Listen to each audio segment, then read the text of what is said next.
warahmatullahi wabarakatuh. Waalaikumsalam warahmatullahi wabarakatuh. Ya, jadi kita memulai aktivitas, adalah kita bersama-sama berdoa agar apa yang kita harapkan insya Allah bisa terwujud dan dimudahkan oleh Allah Subhanahu wa Ta'ala. Berdoa dimulai. Hadir Pak. Apa itu akuntansi syariah?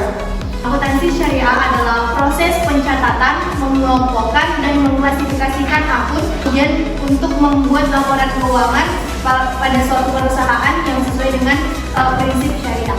Akuntansi syariah itu menjadi sebuah wacana yang menarik sejak tahun 1980. Prinsip syariah yang pertama keadilan, yang kedua kehati-hatian, yang ketiga transparansi, yang keempat kejujuran, dan yang kelima amanah. Analisis laporan keuangan. Kenapa mesti harus kita lakukan pencatatan? Supaya mendapatkan informasi keuangan yang relevan untuk dilaporkan. Untuk dilaporkan. Jadi kenapa kita harus melakukan? Kemudian syariah itu sendiri apa? Adalah aturan yang telah ditetapkan oleh Allah Subhanahu wa Ta'ala untuk dipatuhi oleh manusia dalam menjalani segala aktivitas hidupnya di dunia. Jadi harus seimbang antara dunia catatan, penggolongan atau pengikhtisaran dan kejadian-kejadian yang bersifat keuangan yang sesuai dengan aturan-aturan yang telah ditetapkan oleh Allah Subhanahu wa Ta'ala. Kita juga harus mempertanggungjawabkannya kepada Allah Subhanahu wa Ta'ala.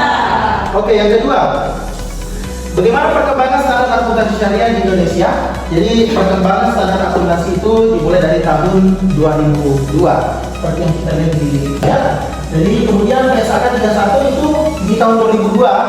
Awalnya itu dimulai dari PSAK 31 tentang akuntansi perbankan sepanjang tidak bertentangan dengan ya di tahun 2002 sampai 2027, 2002 sampai 2007 itu menggunakan PSAK 599 tentang akuntansi perbankan dan dimulai dari tahun 2007 sampai sekarang. Maka dalam proses menganalisis laporan keuangan itu kita menggunakan PSAK 101 sampai 109.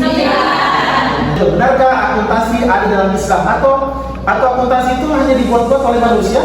Tidak. Jadi apakah benar akuntansi ada dalam Islam? Benar.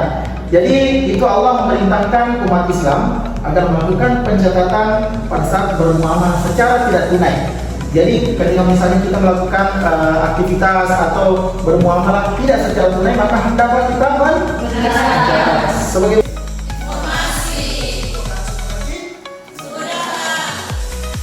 Pada laporan keuangan syariah itu ada laporan sumber dan penggunaan dana zakat.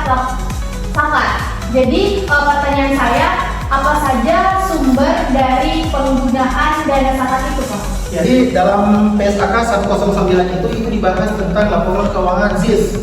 Artinya zakat, infak, dan sedekah. Jadi nanti kita akan pelajari apa sih perbedaan zakat, infak, dan sedekah itu sendiri.